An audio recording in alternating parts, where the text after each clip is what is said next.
Hi, good afternoon, everyone. Hello, everyone. So, I am Gyanendra, co-founder and business head at Bado.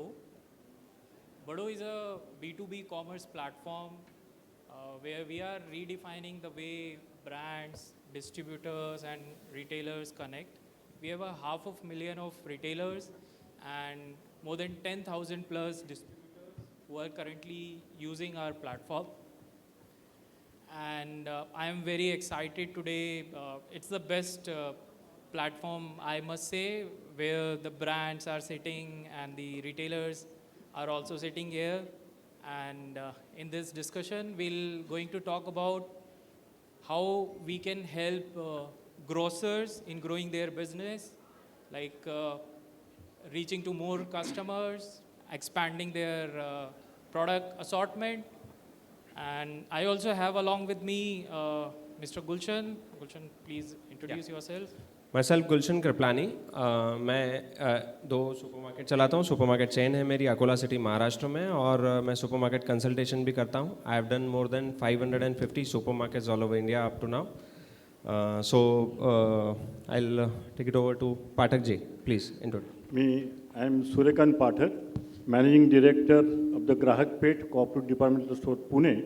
At the same time, I am the Vice President of All India Consumer Organization, namely Akhil Bharatiya Grahak Panchayat, which is educate the consumer for their rights and duties. मैं अनिल कांकरिया, नवजीवन super shop करके हमारा chain है, 11 store है और जलगांव से हम लोग हैं.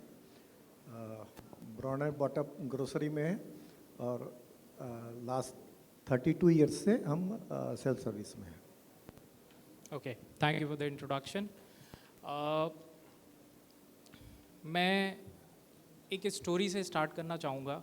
Basically I remember when I was in my school, and right after completing my 12th, I went to college. So when I was in school, I remember using the same sabun to wash my to clean my body as well as my hairs.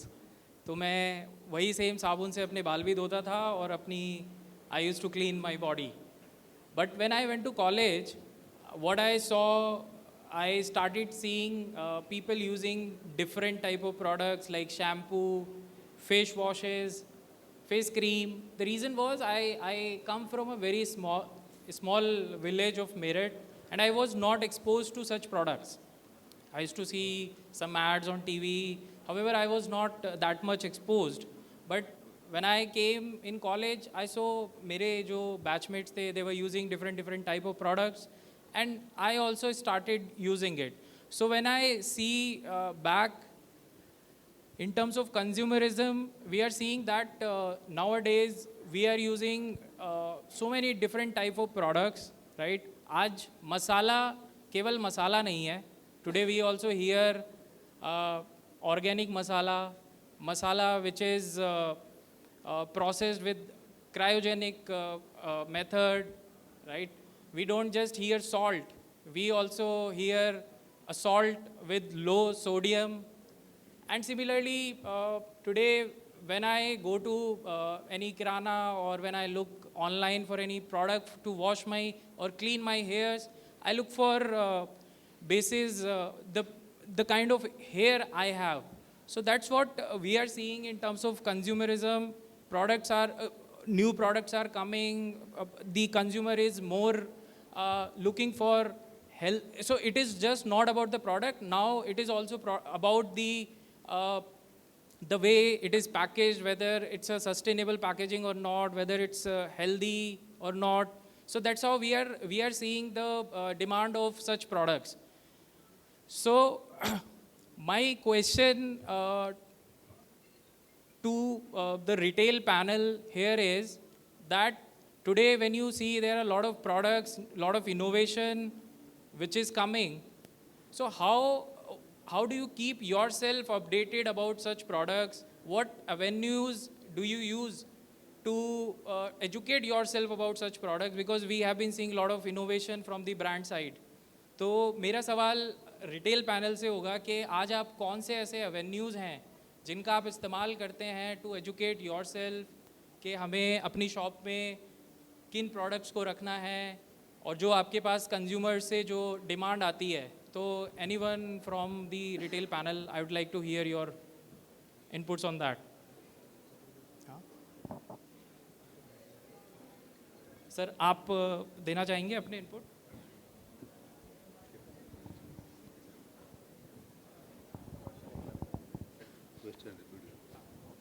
तो मैं basically आपसे ये जानना चाह रहा हूँ, आज आप देख रहे होंगे काफ़ी नए नए प्रोडक्ट्स आ रहे हैं, हेल्दी प्रोडक्ट्स आ रहे हैं, राइट? तो और डिफरेंट अच्छी सस्टेनेबल पैकेजिंग वाले प्रोडक्ट्स कंज्यूमर डिमांड कर रहे हैं। तो आप अपने आप को, आज आप अपने स्टोर पर अपने आप को कैसे अपडेटेड रखते हैं? किस टाइप के प्रोडक्ट्स आपको रखने हैं? हाउ आर यू मीट, आप किस तरह से इस डिमांड को मीट कर रहे हैं अपने कंज्यूमर्स की?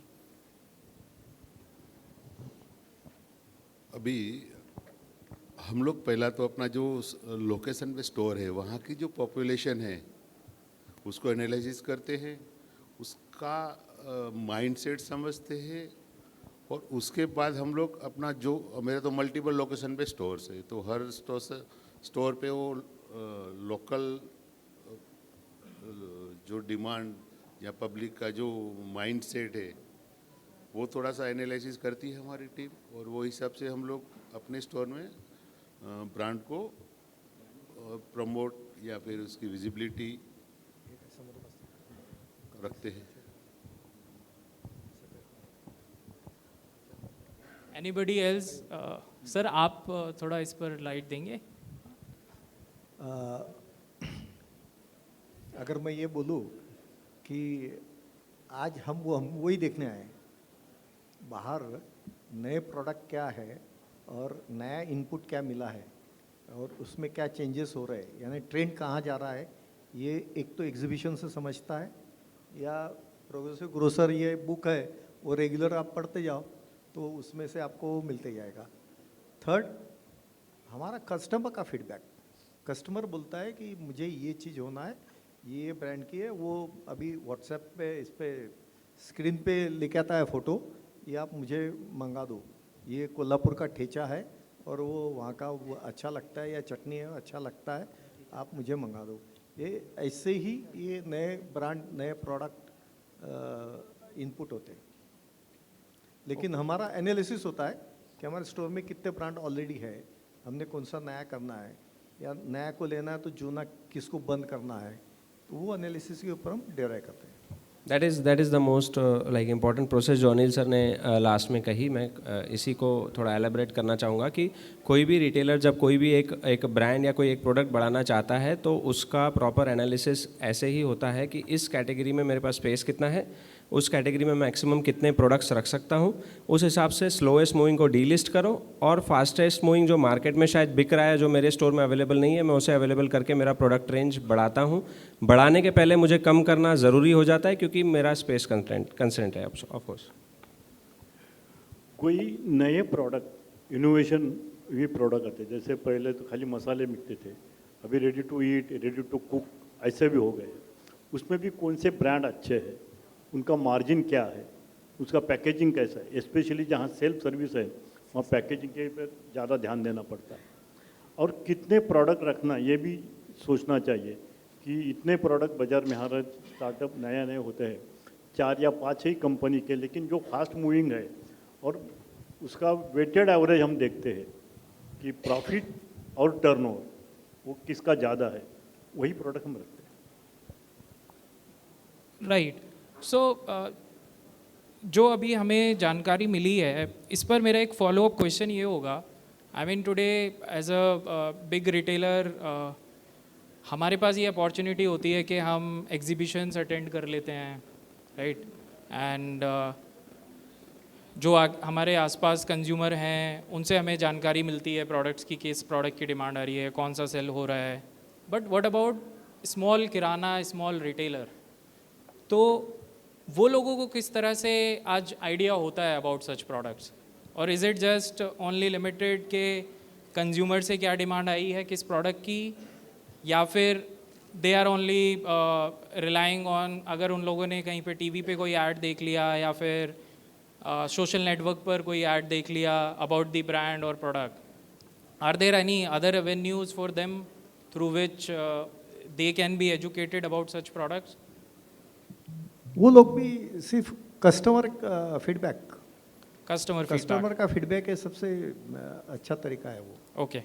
Can you also can anyone, so I would like, yeah. Sir there is another method of distributor. जैसे मेडिकल में डॉक्टर के पास मेडिकल रैप जाता है, अपनी दवाई के बारे में बताता है और वो डॉक्टर फिर उसको सब्सक्राइब करता है, वैसे हमारा डिस्ट्रीब्यूशन नेटवर्क बहुत स्ट्रॉन्ग है इंडिया के अंदर, जिसमें हमारा मॉडर्न ट्रेड डिस्ट्रीब्यूटर भी है, जिसमें हमारा जनरल ट्रेड डिस्ट्रीब्यूटर भी है. वो जाकर भी रिटेलर को एजुकेट करता है कि these are the new things which is coming in the market, and उसके हिसाब से वो उसको लिस्टिंग कराता है, टेस्टिंग्स करवाता है, और उसके बाद जाके वो प्रोडक्ट की डिमांड क्रिएट करता है स्लोली एंड स्लोली, और वो फिर प्रोडक्ट मार्केट में आ जाता है. समवेयर जहाँ पर हम बात थोड़ा सा कर रहे थे, वहाँ पर जैसे स्पोजरली टियर 2 सिटीज़ के अंदर जहाँ पर हम ये देखें कि हम अभी नॉन प्रीमियम ब्रांड्स के ऊपर चल रहे हैं, तो कहीं ना कहीं प्रीमियम ब्रांड्स को और मिड प्रीमियम ब्रांड्स को जो हम बात करते हैं लेके इंट्रोड्यूस करके बंदा लोगों की थॉट को इम्प्रूव करते हैं, और अच्छी products, because sustainable organic products की डिमांड आ रही है जो कि काइंड ऑफ एक्सपेंसिव हैं फॉर टियर 2 और सिटीज़ में. तो वहाँ के लिए भी स्लोली एंड स्लोली उनको एजुकेट किया जाता है कि these are the good products, good for health and different benefits, and then it is been introduced through distributors, through customers. Social media plays a big role in it, where everybody is very on the mobiles. You go Instagram, you go anywhere, you are educated throughout in India. Due to internet, customer is very well educated throughout India. It's not about even a rickshaw wala whether he will be able to buy it or not buy it. That's a different story, but he knows about the product. So if that visibility is there, then he might or might not, he might be able to buy it. Right. So what sir said here, that with the help of the sales team who are visiting our customers, retailers, they educate about the new products or the new premium ranges they are launching in the market. So similarly, I would like to know from any other somebody from the brand side panel how they ensure the communication of such new product or innovation they have done for the retailers. Any other inputs? Or do they face any challenge in doing so, such communication to their retailer network?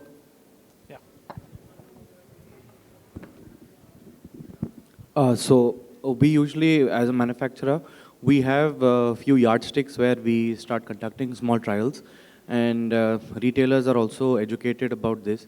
They tell the initial customers about what the product is, and we have to do some samplings at the retail counters by keeping somebody available there, and based on that feedback, we need to go back to the board, or we start distributing it further on. Okay. Any suggestion with a futuristic approach which can be taken in order to bridge this communication piece for retailers from the brand side? Yes, sir. Yeah. First of all, the supermarket retailers should be educated. They should be convinced. उनको ये पता चलना चाहिए कि जो brand नहीं आ रहे हैं कि जो आगे जाके हीरो बन सकती है, उन्हें प्लेसमेंट प्रॉफिट एंड स्पेस के हिसाब से न दे और प्रोडक्ट के हिसाब से दे, तो ये बहुत एक अच्छा उनको अपॉर्चुनिटी मिलेगा और प्रोडक्ट आगे बढ़ पाएंगे. और सेकेंडली, इन्होंने जैसे बोला कि सोशल मीडिया और ये जो न्यू इंटरनेट और ये है, उसे हम लोग अच्छी तरह ये प्रोडक्ट पे जा सकते हैं. और थर्डली, जो नए प्रोडक्ट के लिए जो आता है कि एस्टैब्लिश प्रोडक्ट के लिए डिस्ट्रीब्यूशन सिस्टम, उसके में भी जो डायरेक्ट सुपरमार्केट्स हैं कि उनके साथ कोऑर्डिनेशन अच्छा होना चाहिए. सुनिए राइट. सो गुलशन सर, दो बातें उसमें अलग. हाँ. आप इनोवेशन की बात कर रहे हैं, क्या वही प्रोडक्ट है? Sir, I'm talking about the new product innovation, New new pro- premium products which are being currently launched by the brands as the यानी consumer. अभी तक जो मार्केट में नहीं है हाँ, right, वो लाया है, correct, बराबर है? correct. जैसा And also possible that that product is already वो market में पहले से है, लेकिन many retailers are not even aware about such products. Sir हम तो रिटेलर भी कंपनी को सजेस्ट करता है कि हमको ऐसा प्रोडक्ट आप बना के दो। Correct. एग्जांपल दूँ? हाँ जी बिल्कुल. सर हमने एचयूएल को दिया था कि शॉर्ट जेल आता है तो हर दिवाली में मोती चलता है, बस मोती जो ब्रांड इन्होंने दिवाली का ऐसा बना के रखा है कि एकदम पावरफुल है, हमारे एरिया में बहुत चलता है वो। तो कस्टमर को अपग्रेड करने की बात बोल रहे हैं हम बोल रहे हैं कि 75 रुपये से 200 रुपये पे ले जाना है उसको, तो मोती नाम का शॉर्ट जेल दो, ये हम सजेस्ट करते हैं। Right. तो अभी जैसा शॉर्ट जेल का जैसा आया है, बाथ सोप में अपग्रेड आया शॉर्ट जेल, बराबर। अभी सिर्फ डिस्प्ले में वो रख दिया शॉर्ट जेल, तो बेचे जाएगा क्या? नहीं बेचे जाएगा। कंपनी का जो सपोर्ट है या एक दुकानदार का अपना उसके पास देखने का एंगल है, जब तक वो समझता नहीं और जब तक हम उसको ट्रायल भी नहीं देते कस्टमर को, तब तक वो फुलफिलमेंट में नहीं जाता और फिर वो प्रोडक्ट वो चलता है। और इसका शिफ्टिंग अगर हम देखेंगे तो हम डिटर्जेंट पाउडर से डिटर्जेंट लिक्विड पे आ गए, अभी शॉर्ट्स पे आ रहे धीरे धीरे। Right. तो ये टर्नआउट जो है, ये प्रोसेस जो होता है, तो इसमें ग्रोसर भी चाहता है कि चेंज होना चाहिए, क्योंकि मैं चाहता हूँ कि 75 रुपये का मैं साबुन बेचता हूँ तो मैं 200 रुपये का बेचूँ ना, यानी हमारा वैल्यूएशन बढ़े, बराबर है। तो ये पार्ट है, यानी ये हम हर इसमें बात कर सकते हैं। आप बिस्किट में भी कर सकते हैं या ये भी कर सकते हैं, हर एरिया में ये हो सकता है। Correct. But ब्रांड्स को मैं पूछना चाहूँगा, ब्रांड्स पैनल को यहाँ पे जो भी बैठे हैं, जो अनिल सर ने भी कहा कि प्रीमियमाइजेशन जब हम रिटेलर का कर रहे हैं तो क्या चैलेंजेस हम फेस कर रहे हैं? क्या सही में रिटेलर चाहता है कि प्रीमियम ब्रांड बेचना है? कितना आसानी या कितना मुश्किल जाता है आपको मोती साबुन से मोती का शावर जेल लॉन्च करना, और फिर उसको जब हम सक्सेस बनाना चाहते हैं तो उसमें क्या चैलेंजेस फेस करते हैं? मैं पूछना चाहूँगा brands. Anyone to say something? Sir HUL का मोती है। मैं हेलो। डक ब्रांड डिस्टर्ब नहीं करना चाहिए। मैं डक करने की कोशिश कर रहा था, क्लियरली डिडंट वर्क।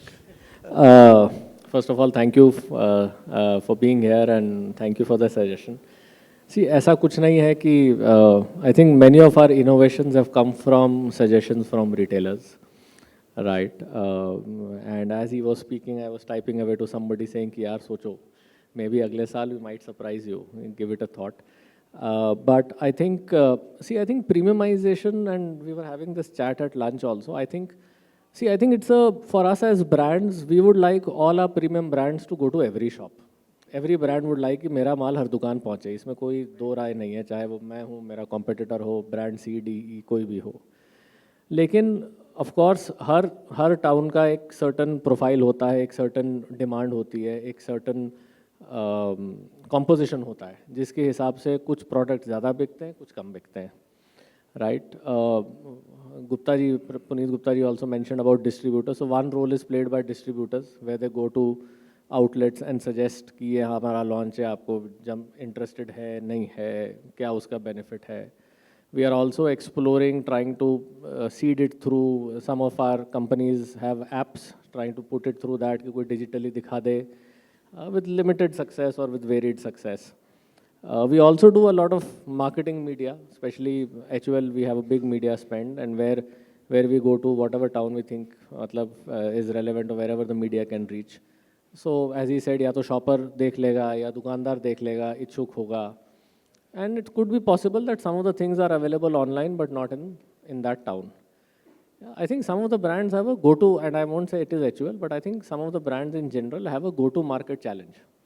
कि मुझे मालूम है कि एक शहर में 3 दुकानें हैं जहाँ पे मैं प्रीमियम सामान बेच सकता हूँ, लेकिन उन दुकानों को मैं पहुँचूँ कैसे? एंड आज ही हम लोग लंच में, मैं और मेरे कुछ भाई लोग हम बैठ के डिस्कस कर रहे थे। और अभी तक we are solving it but we have not solved it, क्योंकि 3 दुकानों का मतलब होता है कि मेरे डिस्ट्रीब्यूटर को उन 3 दुकानों के लिए एक एक्सपैंडेड असॉर्टमेंट कैरी करना पड़ता है। वो expanded assortment obviously sometimes they can carry, and because खपत इज़ लिमिटेड वो उतना ही कैरी कर पाते हैं। डिस्ट्रीब्यूटर भी कहता है यार मैं 100 लाइन क्यों रखूँ और सबकी एक एक पेटी क्यों रखूँ, वो 3 महीने में वैसे ही एक्सपायर हो जाएगी या पीकेडी पुरानी हो जाएगी या जो भी। तो I think reaching the next level of towns for modern trade in specific, G GT is okay, core हर जगह बिकता है, पार्ले जी आपको हर जगह दिख जाएगा, लॉन्ड्री पाउडर हर जगह दिख जाएगा, but I think it's how do we reach premium stores, and I think we are piloting with a lot of options. कई चीज़ मैं बोल नहीं सकता इस फोरम पे, बट हम लोग कोशिश कर रहे हैं कि we use technology, we use partners to see how we can quickly and effectively reach the right stores, and we are part of the journey. ऐसा नहीं है कि सोल्यूशन है, कुछ चीज़ों हमने अच्छी करी हैं, कई जगह मीडिया गया है, डिमांड आई है, we been able to get it, some cases we have not been successful. We are better than before, and I think we will continue to seek retailer support till we are able to reach them with the frequency and with the support that they want. Could you highlight how you are collecting such feedbacks from the retailers so that it can be helpful for other brands also? No, as I said, I think all of our brands usually have a strong sales team, distributor team, and these days information dissemination is pretty much instantaneous. अगर किसी को कोई feedback आता है, काफ़ी बार teams send it through WhatsApp to relevant people, many times people, many companies have portals where you can log in, but my suggestion is many companies have helplines and email IDs on the back of pack. अगर आपको genuinely कोई problem है, and I'm not saying problem in terms of quality, but it could be a suggestion, I think those helplines are a great way, or the email ID are a great way for that information to be received and processed, because there's a full system, CRM behind it, and it need not be a problem. So I would urge back of pack, many companies have mail IDs, phone numbers, etc. Use that. If you think there is a strong feedback, please give it. And I think that's one of the places that we connect and collate feedback as well. Sir, Yes. I represent consumer and the supermarket and छोटे small stores. मुझे एक question आपको पूछना है कि आप बड़े store या चेन शॉप के लिए जो डिस्काउंट दे रहे हैं, वही डिस्काउंट जनरल ट्रेड या सुपरमार्केट को मिलना चाहिए। आपने देखा तो इंडिया में अभी भी 75% मार्केट जनरल ट्रेड और सुपरमार्केट के पास है, लेकिन दुर्भाग्य से डिस्काउंट के लिए बड़े स्टोर के लिए अलग और छोटे स्टोर के लिए अलग। आपका ब्रांड कॉमन पीपल के लेने के लिए यही स्टोर्स आपको ज़्यादा हेल्प करते हैं, तो उनके लिए आपके लिए कोई पहचान अलग है क्या? नहीं।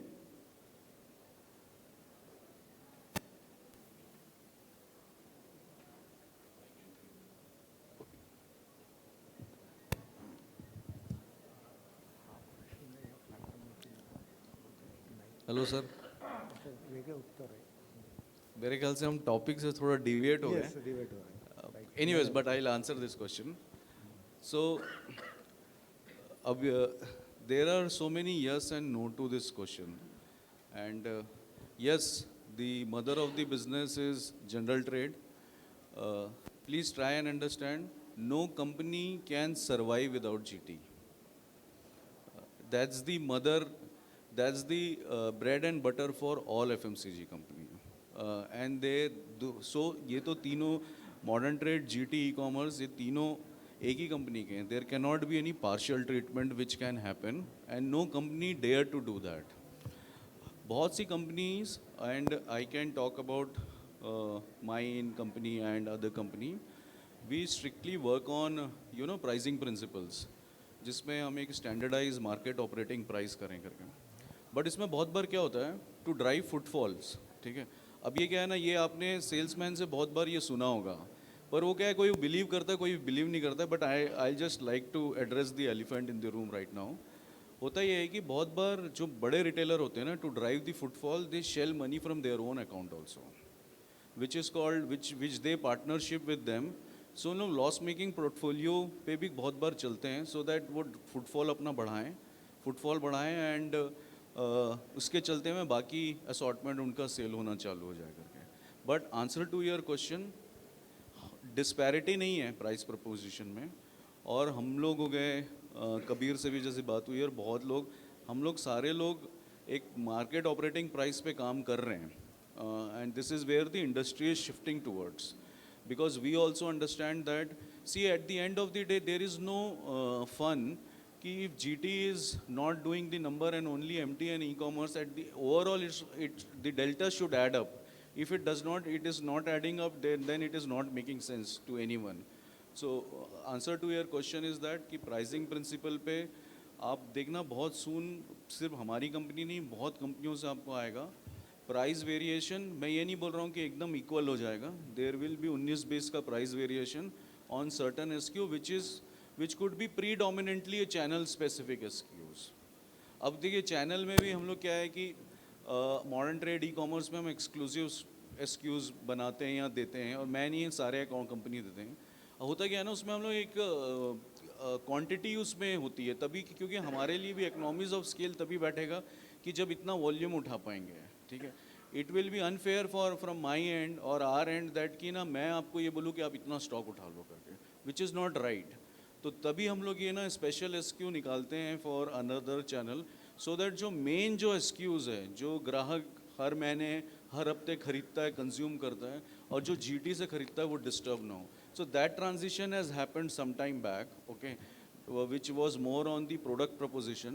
Now the pricing proposition on market operating price will standardize very soon, and I am just not telling for the heck of telling. Soon you will see and hear from most of the companies on that part. Thank you.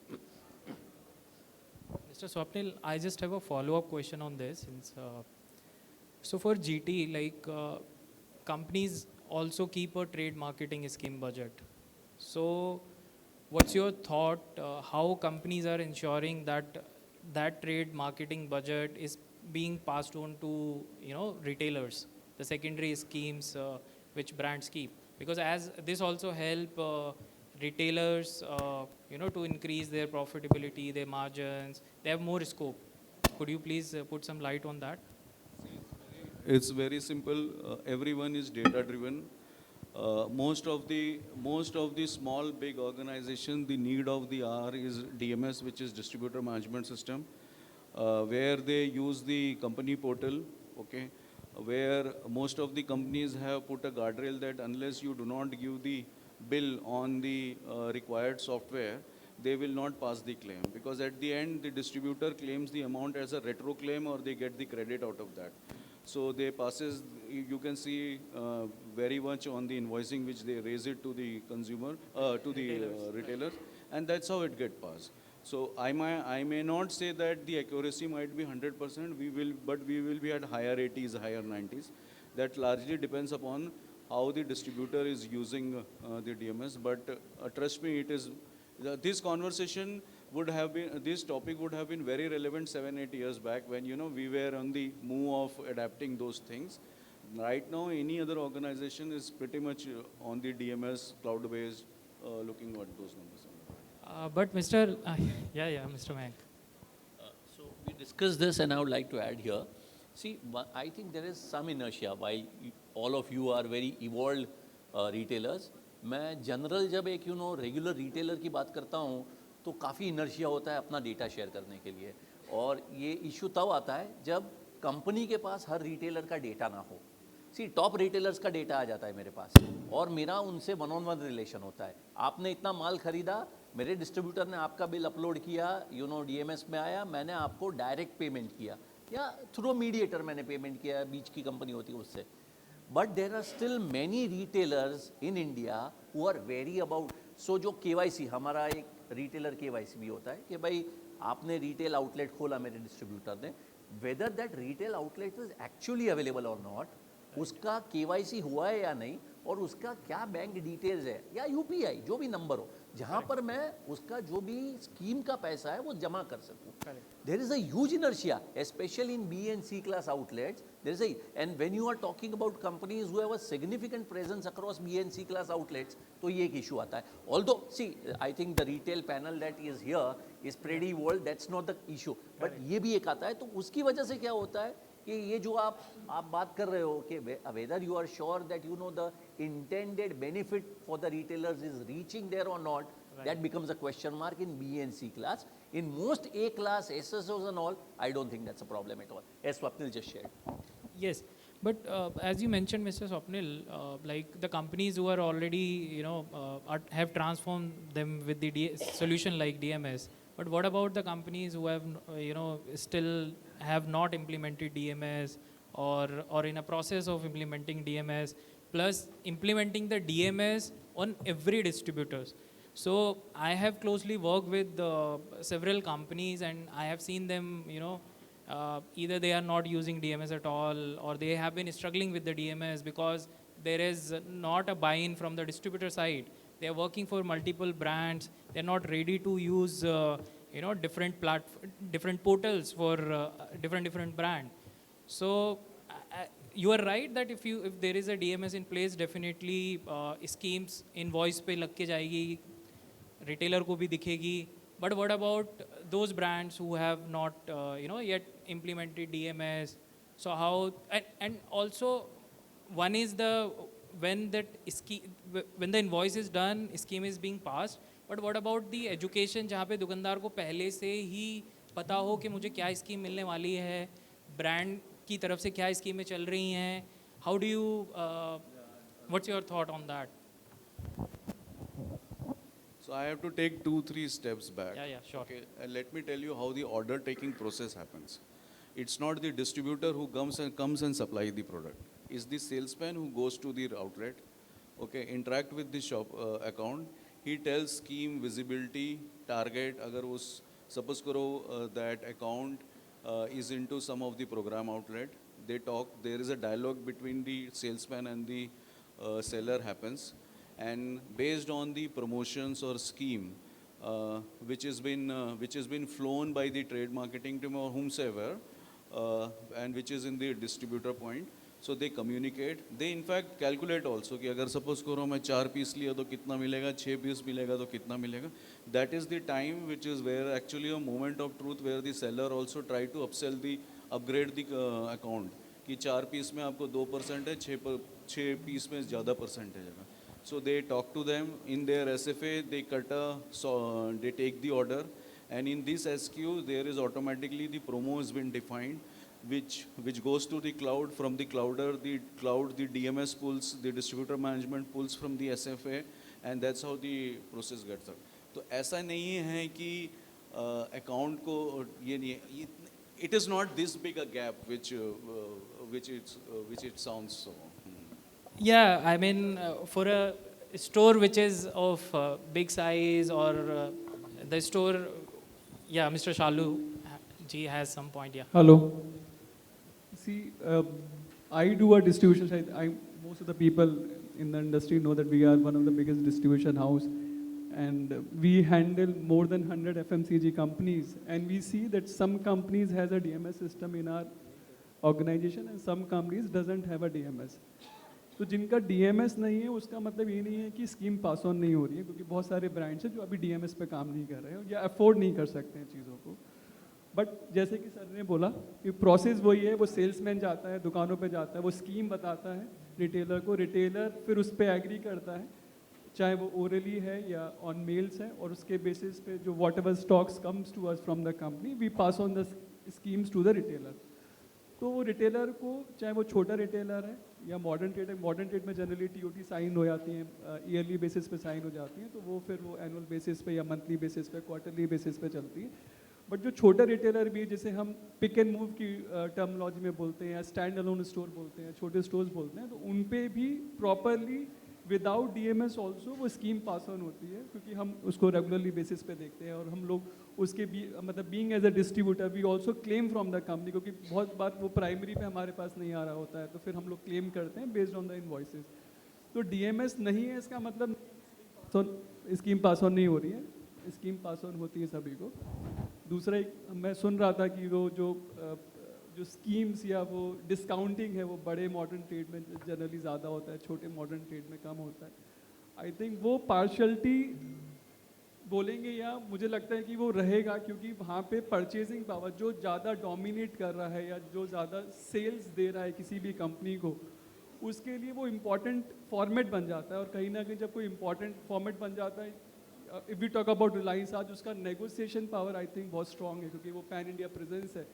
तो कहीं ना कहीं एक छोटा retailer किसी semi urban में बैठा हुआ है, तो वो कैसे नेगोशिएट करेगा? वो बोलेगा मैं 6 पीस रखूँगा, रिलायंस बोलेगा मैं 10,000 पीस रखूँगा।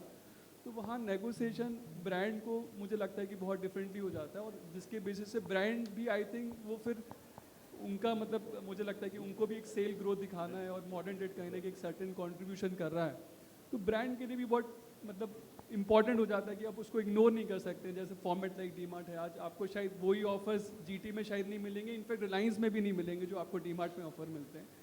तो कहीं ना कहीं आप कितने स्ट्रांग हैं, आप कितने नेगोशिएट कर पाते हैं, दैट इज सर लेकिन रिटेल सपोज 10% डिस्काउंट मिलता है आपका कंपनी की तरफ से, और मॉडर्न ट्रेड में वो 15% मिलता है।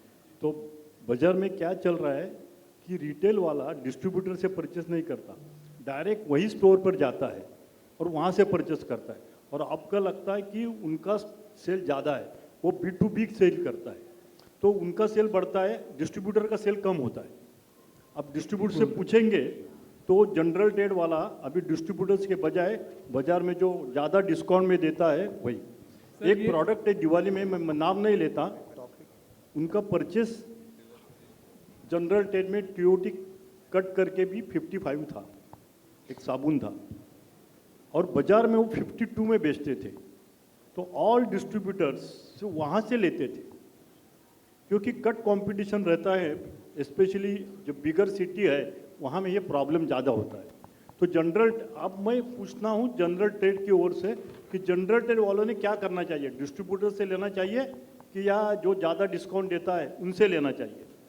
हेलो, मेरा मानना है सर, पहली बात तो डिस्ट्रीब्यूटर के पास वो राइट्स ही नहीं होते हैं कि वो अपनी मर्जी से कुछ भी अपनी तरफ से डिस्काउंटिंग कर सके, बिकॉज जैसे सर ने बोला बहुत सारे जो बड़ी कंपनीज हैं उनका DMS सिस्टम लगा होता है, तो we can not bill as per मतलब जो TOT साइन है कि यार डिस्ट्रीब्यूटर एज ए डिस्ट्रीब्यूटर हम कितने में बिल कर सकते हैं, हम उससे ऊपर बिल कर ही नहीं सकते हैं किसी भी पार्टी को, तो एज पर द एलिमेंट हमें करना पड़ता है। बट मुझे लगता है जो रिटेलर है, जहाँ पे आपने जो बात बोली कि वो किसी भी बड़े रिटेलर या कैश एंड कैरी फॉर्मेट से आज माल उठा लाते हैं क्योंकि वहाँ पे उनको एक बेटर डिस्काउंटिंग मिल रहा है या डिस्ट्रीब्यूटर से सस्ता मिल जा रहा है उनको, तो मुझे लग रहा है वो आज भी हो रहा है, और वो इसी वजह से हो रहा है कि जहाँ पे मेट्रो कैश एंड कैरी हो गया, लॉट्स होलसेल हो गया, जहाँ पे आपको वो बेटर प्राइसिंग दे पाते हैं, क्योंकि वो कहीं ना कहीं हालांकि वो तो डिस्ट्रीब्यूटर सर हमारी यहाँ पे एक डिमांड है कि अगर हम मेट्रो से माल लाते हैं, अगर हम कोई होलसेलर से माल लाते हैं, तो आप हमारा आपके टारगेट में वो पकड़ो, वो परचेस वो पकड़ा नहीं जाता है क्योंकि तो उसमें ब्रांड भी सर एक मिनट, वो है ना, हम इस बात पे बात करेंगे ना तो मुझे लगता बहुत समय जाएगा। हमने ये जो है ना ये ट्रूथ है जो आपने भी एक्सेप्ट किया है अभी कि मॉडर्न बड़ा रिटेलर और एक छोटा रिटेलर और छोटा रिटेलर में बड़ा डिफरेंस है। हम सिर्फ ये चाहते हैं कि वो बड़ा है तो 2% से बड़ा है, मैं छोटा हूँ तो 2% से छोटा हूँ, ये छोटे हैं तो 2% से छोटे, 20% का फ़र्क नहीं होना चाहिए। ये जो होता है ना, ये बहुत मार्केट में तकलीफ देता है और साइकोलॉजी तकलीफ देता है। आप ध्यान में लो, वो मेरा कस्टमर कहीं जाता नहीं है, जाएगा तो 2 दिन जाएगा वापस आ जाएगा, लेकिन साइकोलॉजी वो डिस्टर्ब करता है कि ये ऐसा क्यों होता है। बीच में एक कंपनी थी कि जिन्होंने डीमार्ट का ऐड किया, बराबर है, अपना साबुन का ऐड किया और वह डीमार्ट का ऐड किया और नीचे लिखा है कि यहाँ पे सबसे सस्ता मिलेगा। अब मुझे बताओ कि अब आप हमारे कैप पहन के सोच के बोलो, देखो वो कि क्या हो रहा है ये, बराबर है। आप अपनी ऐड करो ना, बराबर, हम नहीं बोल रहे, लेकिन अगर आप बोल रहे कि पर्टिकुलर स्टोर का नाम ले रहे हैं आप और बोल रहे कि यहाँ पे सबसे सस्ता मिलेगा, तो ये दैट इज अनजस्टिस। ये रियलिटी चेक है, मुझे लगता है कि वो चेंज नहीं होगा, क्योंकि कहीं ना कहीं ब्रांड्स भी को भी उनको परफॉर्मेंस का प्रेशर है या जिस भी तरह की I think we are going off track a little bit. I mean, आप डिस्ट्रीब्यूशन हाउस हो, एज अ ब्रांड अगर मैं ये आंसर करता हूँ तो ये थोड़ा अलग तरीके से मैं करूँगा। पहले तो मुझे असॉर्टमेंट ही अलग रखना चाहिए एज अ ब्रांड। आपके वहाँ से जो बिकता है वो चीज़ मुझे कहीं और से नहीं बेचनी चाहिए, और कहीं और जो बिकती है वो आपके वहाँ से नहीं बेचनी चाहिए। क्लियर है? अगर कंज्यूमर आके मांग रहा है तो अलग चीज़ है, तो मुझे देनी चाहिए। I come there, I come there. Sir आपको सिर्फ ये एक ही बात में पता था आपको। हाँ, आपको मैंने आज दोपहर को हम लोग मिले, हाँ, मैंने बोला 5 किलो का पार्ले का डब्बा बनाओ, हाँ, बराबर है? या यस, ये अपग्रेडेशन है और ये अब मेरे को अपसेलिंग करना है, मुझे कॉस्ट ज़्यादा लेना है। या अभी 2 किलो का कस्टमर मेरे पास में है और 2 किलो आप डीमार्ट को देते हो या उनको देते हो और मेरे को 2 किलो नहीं देते हो। अरे मेरा भी कस्टमर इतना बड़ा है। आप जो बोल रहे हैं ना असॉर्टमेंट की, वो आप वही, मुझे ऐसा लगता है कि वही चेंज है। आप मार्केट के फ्लोर पे जाके देखो कि हर एक एरिया में और हर एक वो एरिया में वही चाहते हैं, बराबर है? एक टाइम ऐसा था कि 50% शैम्पू सिर्फ वो बेचते थे, बराबर है? फिर इधर का आ गया, तो आज 50% जो बड़ा शैम्पू है वो कितना बेचे जा रहा है आप देखो। आप नंबर ऑफ अगर आप सर, सो मेरा देखेंगे, ये कहने का मेरा मतलब ये नहीं है कि बड़े पैक्स आपको नहीं देने चाहिए, ऐसा मैं नहीं बोल रहा हूँ। मैं असॉर्टमेंट की बात कर रहा हूँ। जैसे आपने अभी बोला, मैं ब्रॉडली अगर टोटल मार्केट को 3 तबके में अलग अलग कैटेगराइज कर रहा हूँ कि भाई बहुत बड़े ऑर्गेनाइज रिटेलर्स होते हैं जैसे चेन्स होती है, देन स्टैंड अलोन आउटलेट्स या ऐसे रिटेल आउटलेट्स ऑर्गेनाइज्ड होते हैं उस तरह से, and then there are smaller retailers. अब स्मॉलर रिटेलर्स से चालू करते हैं, उनका असॉर्टमेंट कंप्लीटली अलग होता है। वो 5 रुपया 10 रुपये वाली चीज़ें बेचते हैं, वो अलग चीज़ है, आप नहीं हो वहाँ पर। देन देर इज़ बिगर, जहाँ पर एक लॉन्ग टेल आपकी होती है, हर तरह का माल आपको मिलता है, उनका विड्थ ऑफ असॉर्टमेंट भी बहुत बड़ा होता है। वो ऐसा भी, वो हेल्थ वाला भी बिस्किट रखेंगे, बिना चीनी वाला भी रखेंगे, जो कि बहुत कम बिकता है, या आई एम सेइंग वो एक बहुत लंबी रेंज लेके चल सकते हैं। बहुत प्रीमियम रेंज है, एकदम नीश रेंज होती है, वो भी लेके चल सकते हैं। Then there are stores like you which can sell most items that they sell, even bigger packs and stuff like that. So I'm not saying you should be treated at par with them there. I'm not saying no to that. But there are 2-3 things there that we have to understand. One is when you are subjected to the same schemes. एक चीज़ आप समझिए कि हम जब उनको कोई scheme देते consumer के लिए, तो वो पूरी की पूरी, जैसे स्वप्निल जी अभी बता रहे थे, पूरी की पूरी मैं नहीं देता हूँ। इनफैक्ट देर इज, आप जब उस बाजू जाके बैठेंगे तब आपको पता चलेगा। आज 2 बड़ी चेन्स है, सबको मालूम है इंडिया में, वो 2 में बेंचमार्किंग होता है। मतलब किस तरह का बेंचमार्किंग होता है? हर आधे घंटे में चेक होता है ऑनलाइन के उनका क्या रेट चल रहा है, और वो कम करते। वो मैं देता हूँ पैसा? नहीं, मैं नहीं देता हूँ, वो अपने पॉकेट से देते। What can I do? I can stop supply. If you are discounting a particular product below a certain thing, मैं स्टॉप सप्लाई करता हूँ, ऐसा कर सकता हूँ। बियॉन्ड दैट मैं कुछ नहीं कर सकता हूँ, ये होता है। वो मेरे बस की बात नहीं है। जहाँ मेरे बस की बात है, should I give you the same pack? Yes, I will give you the same pack. If you, मान लीजिए पार्ले-जी गोल्ड 1 kg है, 800 ग्राम है, मैं आपको दूंगा, 100% दूंगा, सवाल ही नहीं। आप लोग अगर बेचते हो तो मैं क्यों ना बोलूँगा। मेरा एक और प्रॉब्लम कहाँ आता है, जो आप लोग बहुत बड़ा रिटेल बैनर है, but there are smaller retail banners as well. मेरे घर के बगल में एक रिटेल है, ऑर्गेनाइज रिटेल टाइप का, स्टैंड अलोन आउटलेट है। सर बस हम यही सर, चाहते हैं कि आप मिनट, बीच में का एक ऐसा पार्ट बनाओ कि जो हम हमारे ऐसे लोग 100% और उनका भी काम हो, हमारा काम हो। My terms are same with you as well as them on selling. If they put something from their pocket, it becomes difficult for us. But otherwise, my terms, मैं अगर उनको 50% डिस्काउंट देता हूँ, आपको 50% देता हूँ 1+1। मैंने ये भी बताया आपको कि अगर आप पर ग्राम छोटे वाले 5 या 10 रुपए वाले से करना चाहेंगे, after discount more less price is same sir. ये सब है। बट एक रिक्वेस्ट है हम लोगों की भी कि जब हम हम जब 2 कदम आगे चलते हैं, हम आप लोग को वो पैक्स देते हैं। कई बार होता है आप नहीं कर रहे हैं definitely, but there are certain retailers, वो टिपिकल रिटेल मेंटालिटी होती है। आपको 1+1 दिया, उसके बाद भी आप बेचते नहीं हो, वो फुल MRP पे बिकता है सर। हम उसकी बात ही नहीं कर रहे। हाँ, नहीं, सो हम उनके लिए रिप्रेजेंटेशन भी नहीं है हमारा। देन वो प्रॉब्लम होता है। सो मैं ये बोल रहा हूँ, otherwise most of the products that we are selling, अगर आप स्टैंड अलोन आउटलेट्स हो या चेन ऑफ आउटलेट्स हो, अगर आप local retail chain of outlets हो, most of the companies have more or less similar terms that they give to bigger, because आज आप समझिए, आप 85% हो मेरे लिए, I cannot ignore you and it would be wrong on my part to give better terms to them.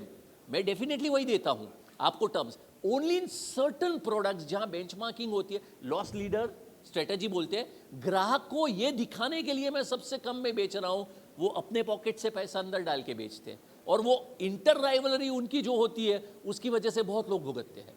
सो ये भी होता है sir, but I think as I shared earlier, Yes, point taken. I think most of the assortment that we are selling there are also being, given to you and almost at par with there. एक चीज़, they ultimately look at a margin called retention margin, क्योंकि उनका खर्चा होता है, उनका खर्चा back operation जो उनके होते हैं, बड़े वेयर हाउसेज होते हैं जहाँ से वो लेके आते हैं, स्टोर में भरते, वो सब भी होता है. तो अगर मैं नेट अगर अर्निंग्स और वो देखूँ तो आपका अर्निंग अगर मैं आपको दोनों को सेम दे रहा हूँ या हो सकता है शायद उनको 1-2% ज़्यादा भी दे रहा हूँ because they have back and operations and stuff like that, आपका अर्निंग्स बेटर होता है. वी आर एग्री 2% के लिए तो मैं तो मुंह से बोल रहा हूँ. सिर्फ एक छोटा सा आपको एक करके बताऊँ मैं. यहाँ पे रिटेलर कितने बैठे हैं, हाथ ऊपर कर. रिटेलर जो बड़े रिटेलर और हमारे जैसे जो रिटेलर है, इसमें कितना फर्क है आपको क्या लगता? आप 1-2 जन बोलिए उसमें.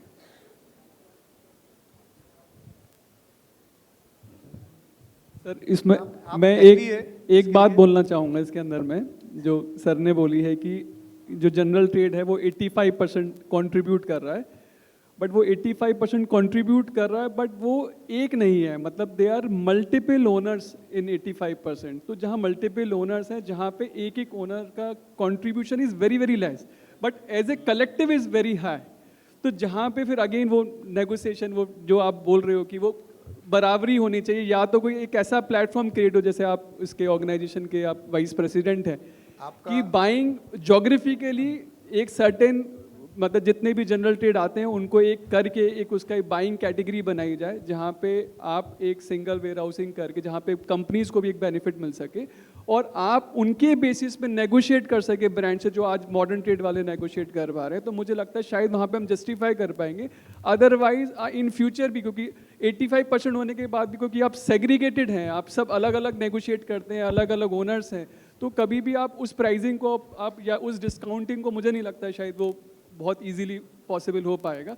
तो या तो इस तरह कुछ प्लेटफॉर्म क्रिएट किए जाए जहाँ पे एक जोग्राफिकली, मुझे लगता है जहाँ पॉसिबिलिटीज़ हैं, जहाँ पे कुछ रिप्रेजेंट किया जाए और उनके बेसिस पे नेगोशिएट किया जाए ब्रांड के साथ.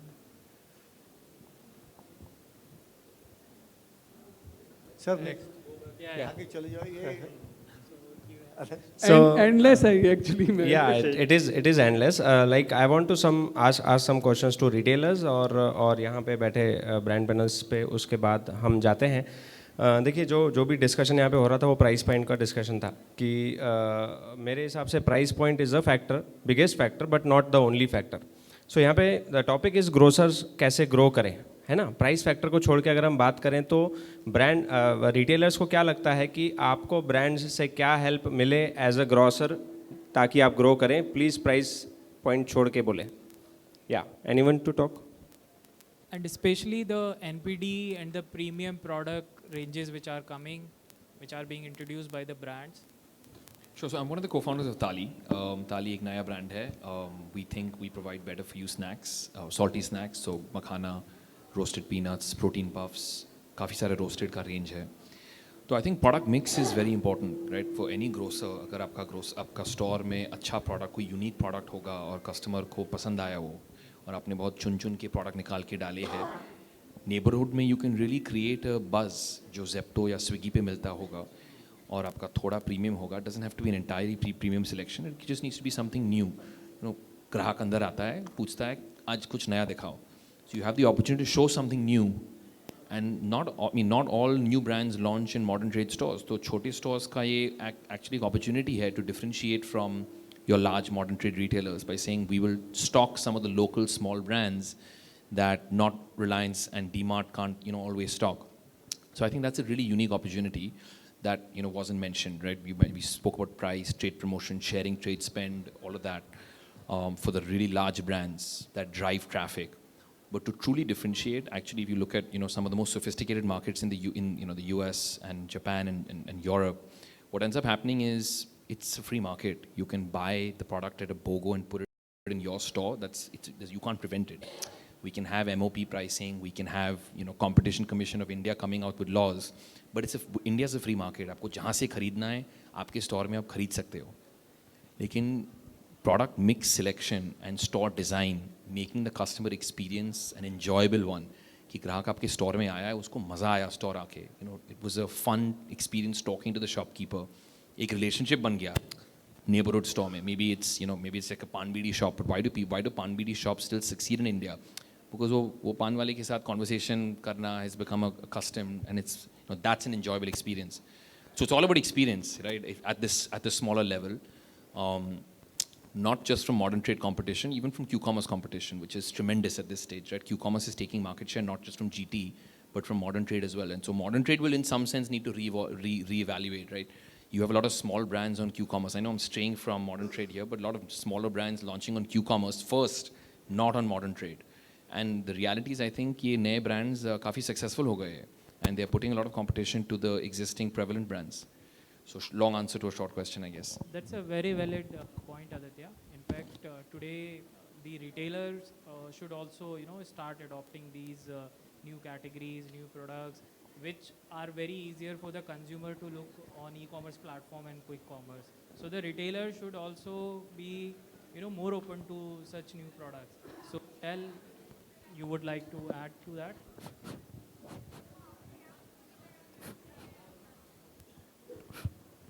Yeah. I just wanted to add to what Aditya said. But again, we are not a brand in India. We are a brand in the US, but we have the privilege to work with a lot of nuts brands here. I think following up to what he said, e-commerce and quick commerce, of course, in the morning we talked about how it is a big competition, but I think it can also be used as a great opportunity, because the amount of insights you get about new products that can work, maybe not immediately for local grocers, or maybe in a year, 2 years, to just have that insight and that vision. दिख जाएगा ऊपर 5-6 product कौन से आ रहे हैं, नए product, healthy snacks, Gen Z क्या खरीद रहे हैं. I think just that platform, किस चीज़ का marketing, of course, there is 2 sides to it. There's marketing done with additional investment, but there is also marketing done based on what these platforms think will be the products of the future. So I think local grocers have to adapt a little bit to also look 5 years, 10 years, look at products like Thali probably, क्या बिकने वाला है, आगे जाके Gen Z क्या खरीदेंगे, millennials क्या खरीदेंगे, and take a few of those bold bets. If I talk from a consumer perspective, a lot of times I end up going to quick commerce because I need a energy bar, protein bar. Abhi, thankfully, in tier 1 cities at least, most local grocers keep it, but kabhi-kabhi nahi hota, because maybe not a lot of people buy it, but in a couple of years, I think a lot of people will become more health aware, will naturally want to up their protein intake and so on. So I think ये थोड़ा सा with quick commerce and e-commerce, local grocers को भी 2 साल, 3 साल, 5 साल आगे सोच के product assortment decide करना पड़ेगा. Very nice. रिटेल के ओर से मुझे ब्रांड ओनर को एक क्वेश्चन पूछना है कि बाजार में आपका जब ब्रांड जास्ती पॉपुलर होता है तब फेक गुड्स या डुप्लीकेट गुड्स आता है, तो आप हमें कैसे हेल्प कर सकते हैं? क्योंकि हम पहचान नहीं सकते कि डुप्लीकेट है या पहले क्या था, कोलगेट के लिए कॉलेज गेट रखते थे, अभी क्या कोलगेट ही रखते हैं. तो ये डुप्लीकेट है, बाजार में सस्ता मिलता है इसलिए मार्केट में रिटेलर जाता है, लेकिन वो कभी कभी डुप्लीकेट भी होता है. तो इसलिए आप रिटेल को कुछ हेल्प कर सकते हैं क्या?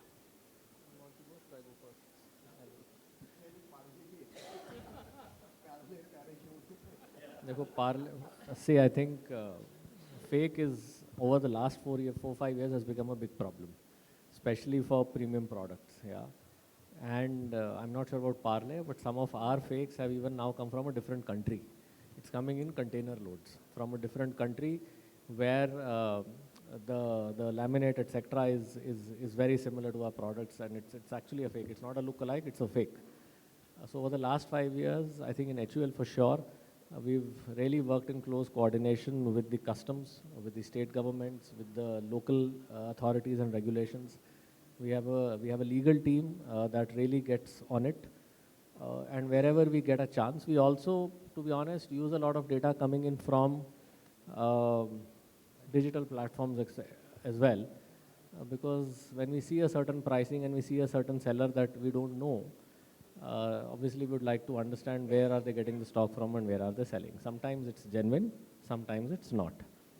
But there are multiple sources of data information. I must commend our distributors in the field, as well as our sales force and our friends in the retail community. Many of the inputs have come from the field, right? People have, as I said, they use our helpline in multiple ways, sometimes to complain about a lot of things, but also sometimes to give us very helpful information saying कि कोई consignment आया है जो नकली लग रहा है या इस दाम पे बिक रहा है. And we have an internal team that picks it up and then runs with it. And I think, I don't want to really reveal numbers, but the kind of fake goods we've got, I think has given us a sense of that this is a problem. And as I said, then we've discovered over the course of last 4 years that some of the problem is international as well. We are getting container loads across companies. One company sitting in a different country sending top 10 SKUs of an outlet, especially in high margin products. And this is a real problem. My only urge is that as and when you guys even have a suspicion or feel that this is fake or non-genuine, please use the brand helplines or any of the helplines or your local distributors or the brand helplines to feed that information in. And we'll then ensure that we work with the local authorities in the right way to investigate the issue and if needed, do a track down. We've done a lot of raids. We've confiscated a lot of stock. And every year that number has doubled. Right? And I fully agree. If every year the number is doubling, that means we are probably just at the tip of the iceberg. Maybe it's much more. Maybe more brands are involved. We've used the opportunity to get in first. But it needs everybody's help. So as and when आप लोगों को local level पे कोई ऐसा लगता है, please info line पे अपना input दीजिए.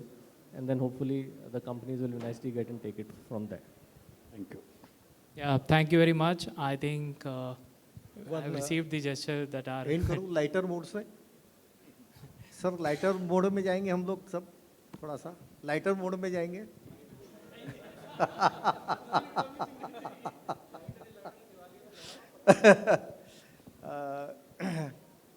हमारा और एक कॉम्पिटिटर है ग्रोसर्स का, वो है होटल इंडस्ट्री, बराबर है. और day by day hotel industry का चलन बहुत ज़्यादा बढ़ रहा है. तो नो डाउट वो हमारे ग्रोसरी पे, हमारे आइटम पे प्रेशर ला रहा है. करेक्ट, बराबर है.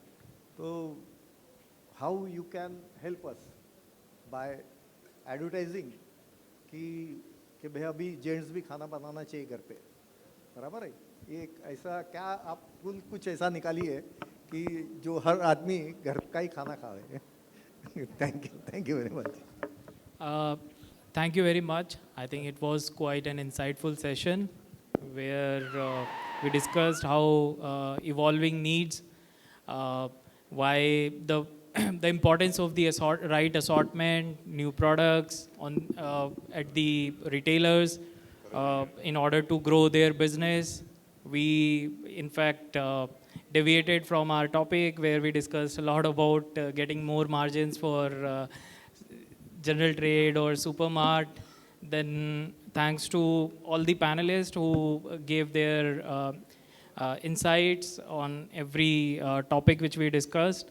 And I guess from here, as we are seeing that the consumer needs are growing, evolving, accordingly the brands are also evolving themselves to meet their requirements. And that's how we see that we'll able to help these grocers grow their business. And they are also supposed to be more open to, keeping more new products so that they can also, compete with the quick commerce or platform like e-commerce where the consumers are getting more options. Thank you. So you want to add something? And I'm speaking, taking the liberty of speaking on behalf of others. I want to assure all our retailer friends, we are not here to favor one over the other. We all want the general trade and distributors have worked with us for decades and will work for us for decades. Yes, there are new shoppers, new technology coming. We all have to adapt. But that does not mean that we will favor one over the other. You can be rest assured from most of us, if not all of us, that we are in it for the long run. We've been here for decades and we will work with you for decades. We have to, if needed, revisit some of our levers, revisit some of our bottlenecks. but we'll get better at it. And I think thank you for sharing very honest feedback. And this is something that is really valuable for us from the brand side. So thank you so much from all of us. To add there, मैंने सुबह में, even at the cost of being repetitive, I would like to say, see, 85% of our existence depends on you. Let's not forget that. The last thing that any company can do is ignore or not really care about GT. Okay, traditional trade would remain, you know, a dominant pillar on which, you know, most companies are standing. So, मैंने सुबह भी बोला था, you know, and nothing explains it better in a vernacular language कि कमाओ बेटा किसको अच्छा नहीं लगता है. So that's what GT is for us, and I don't think any company can ever think of, you know, probably diminishing, you know, or not really giving due importance to traditional trade. 85%, I think that's too big a number to ignore. Thank you.